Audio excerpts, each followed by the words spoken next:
Hi Isabelle, thank you very much for inviting us here to Hammersmith today. Tell us a little bit about your role and also the way L'Oréal is structured.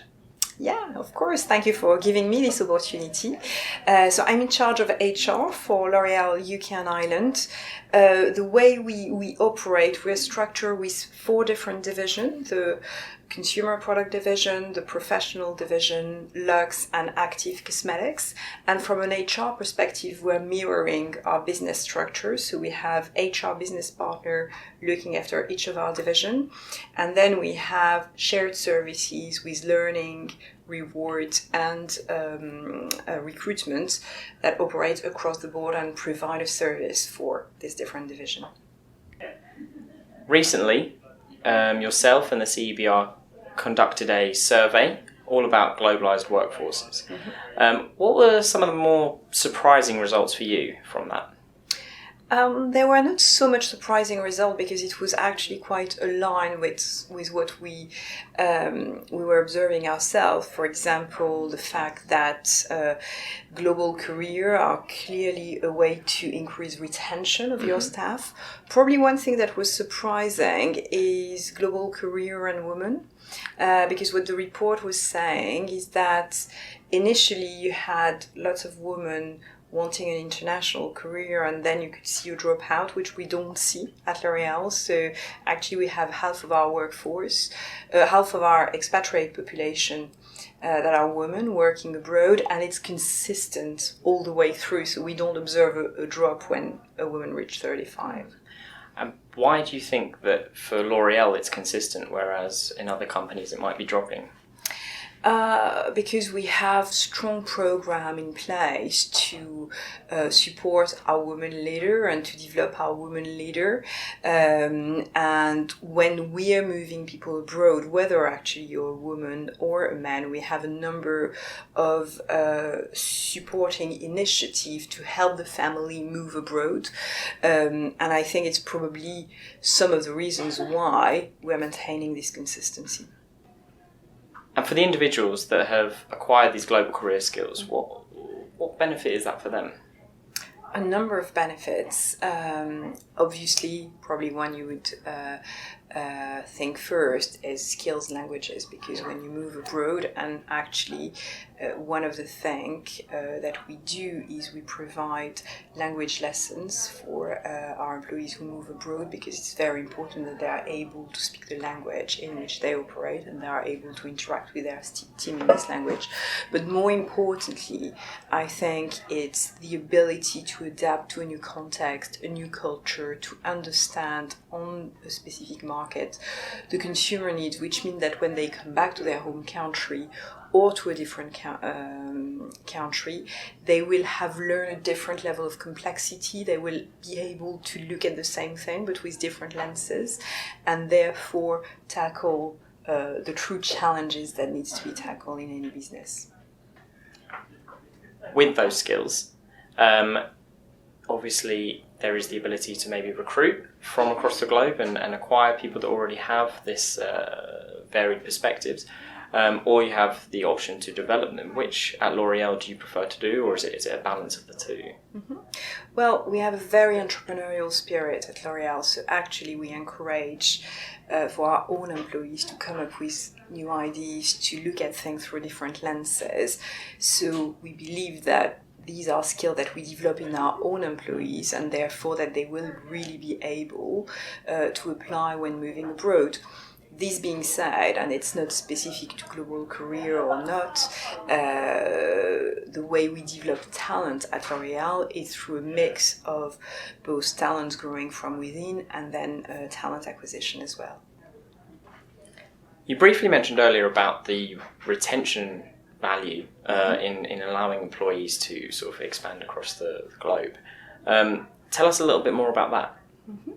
Well, I believe that our employees join L'Oréal in the first place because we are promoting global careers, and it's a theme that is very important in the way we develop our talents and we manage our talents. So no wonder that indeed it has an impact on retention. And what we've seen is that our employees who are experiencing global careers, and global career can mean an international move, or you can experience from home a global context, are 20% more likely to stay at L'Oréal. Wow. So would you be encouraging other businesses then to perhaps get their employees to have that expanded career to improve their own retention rates, and I guess from that the bottom line? Well, it could be one of the means, of course, there are plenty of them, but yes, if you have the opportunity to do so, that will increase your retention, that will increase, as you've mentioned, your bottom line, because what happens is that people then are really focusing on answering the specific needs of your market, and when you answer the specific needs of your market, this is when you're ahead of your competition, and then increasing your bottom line. There's obviously clear benefits for businesses to embrace a globalized workforce.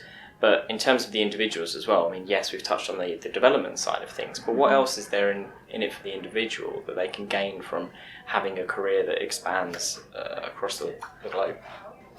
I think, well, we touched base on the skills. I think it's also the opportunity to open to new culture, to broaden your mindset and to broaden your skills, more importantly, which means that you're a much well-rounded profile, I guess, to advance your career moving forward.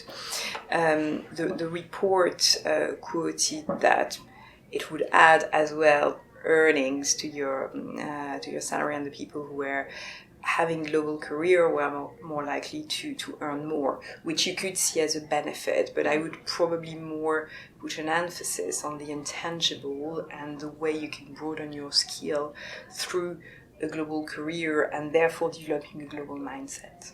And I guess for the individuals themselves, they get to travel as well, so they get to see. Of course, traveling is a plus, but I want to highlight the fact that to have a global career, you don't always have to travel, because actually in our organization we have a number of roles where from your home market you can work internationally and exchange with different markets, and it has reach to enable to understand the perspective of different markets as kind of moving from one country to the next.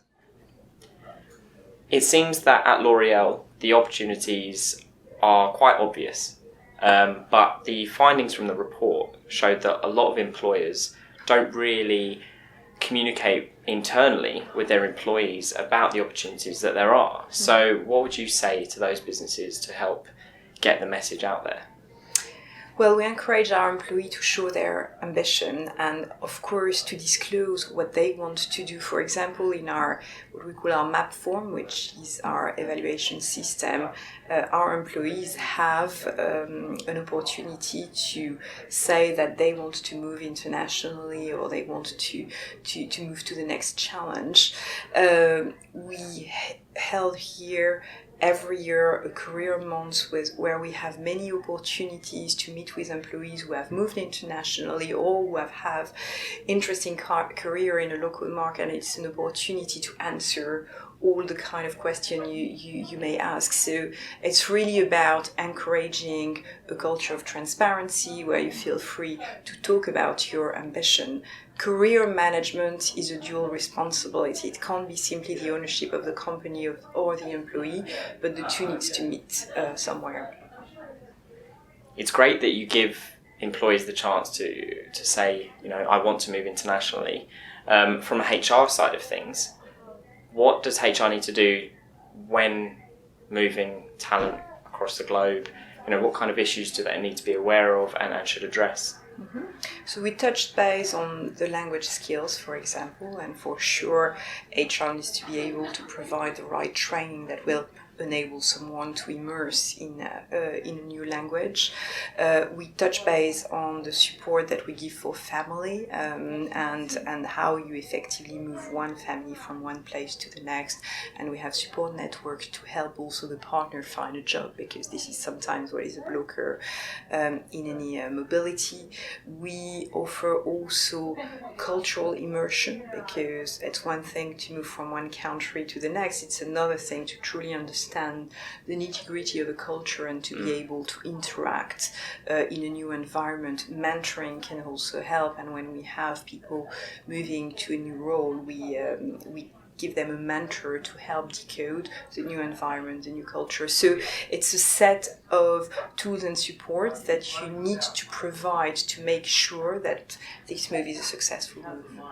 And you talked about culture in terms of different countries and their culture, but how do you, as an organisation, maintain a sort of consistent culture so that if an individual moves, say, from the UK to France, that they still feel like they're still working for the same company?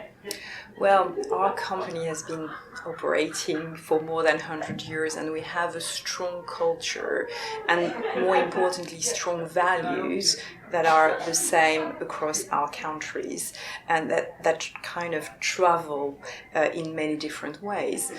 At the same time, and this is about universalization, is conveying this culture, but at the same time adapting to the local needs of your market. Excellent. Well, thank you for talking us through this new report that you guys have worked on. Some really interesting findings, not just about yourself, but also for employers in general. And good luck with everything in the future. Thank you very much. Thank you.